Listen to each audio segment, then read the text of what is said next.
Yo, what up? Peace and blessings to the fam. This your big homie Jared with the Retro Insider, back at the black table with another sneaker review for you. As always, I like to say thank you and shout out to all you new and returning viewers. We got a special gem today. As you can see, we got this old school made in the USA box. So what I'm trying to do is trying to reach back in my closet and get some of those classic sneakers that aren't new but are still worthy of attention. So this is one that I definitely believe is worthy of attention.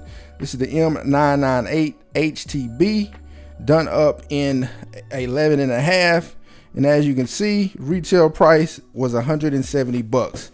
So without any further ado, bada. So we're looking at the Hilltop Blue, and good gosh, this is probably one of the best New Balance colorways, in my opinion, that has ever released. So this is, like I said, a J.Crew collab with New Balance that came out in 2015. So not quite 10 years. This shoe came out in June, so in a couple months it'll be a 10-year-old shoe. But as you can see, it's just a beautiful shoe. Looks like it could have came out yesterday. And what I really do miss is some of those J.Crew collabs that came out back in that era. 2020, excuse me, I don't know why I keep wanting to say 2025, but 2014, 2013, they just had some great shoes. And so now they don't even make really exclusives anymore with J.Crew. I guess that's kind of moved over to the Teddy Santis type collection, which they're good in their own right, but they're just something about the way J.Crew kind of came up with some of their releases. So as far as the shoe, pretty much running the mill. As far as made in USA, top quality materials. The base is in this beige mesh. Then we got overlays of this very rich brown suede. Now this shoe was known to bleed. So as you can see, this plastic heel counter was more of this lighter brown, but that ink kind of died on the heel there. But I mean, to be honest with you, I think it makes it look even better. And now as far as the blue suede, definitely done up in this nice kind of navy royal mix. And then we got 3M making it to the base of the laces. This navy New Balance end is in 3M, and then you can see these two pieces here are done up in 3M as well. Hits a red suede on the heel. We got this, I call it the audio mixer on the side. And what I really liked about the New Balance 998s in this era was always the color hits that they put on there. Now here recently, the past few years, they'll have models where it doesn't have that color. And I think that's a missed opportunity when it comes to the 998 because it adds a lot of visual flair in my opinion. Now the insole is kind of like a light gray. I don't know if you can tell. And also the sock line as well.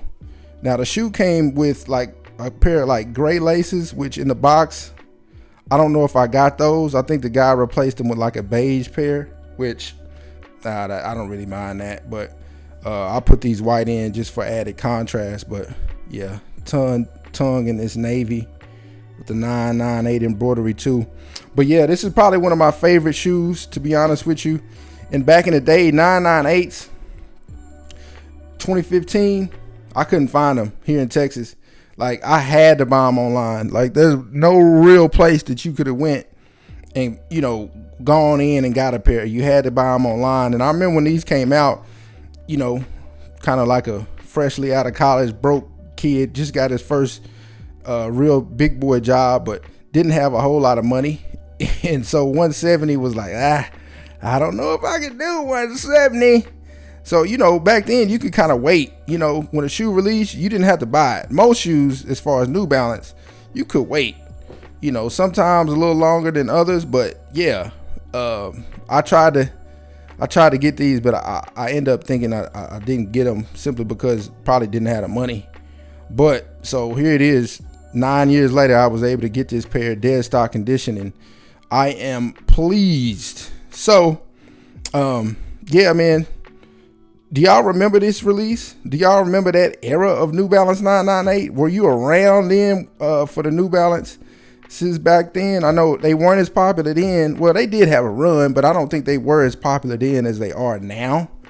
And but yeah, man, this is favorite. So yeah, like I said in the comments, let me know not only what do you think about this shoe, But if you were around during that golden era, I feel like, of New Balance and 998s and all that stuff, let me know if you were able to cop these OGs back then. And if not, were you even interested? Did you know about it? Let me know. Let me know. Now, another thing I want to call out about this shoe.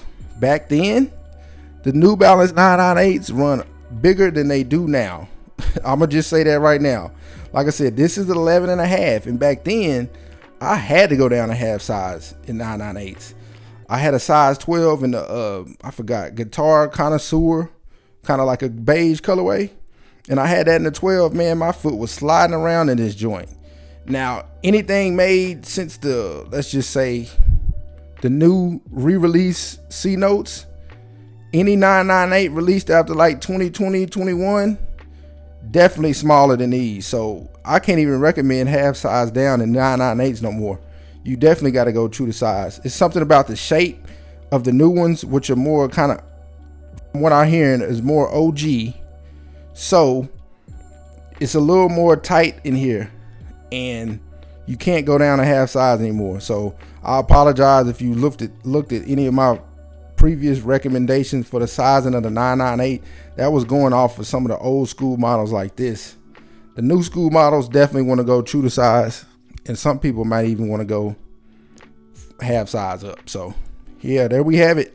New Balance 998 M998HTB Hilltop Blue, one of my favorites of all time. So I had to dig deep in the closet for this one, but yeah, until next time, guys, y'all take it easy, stay humble and proceed.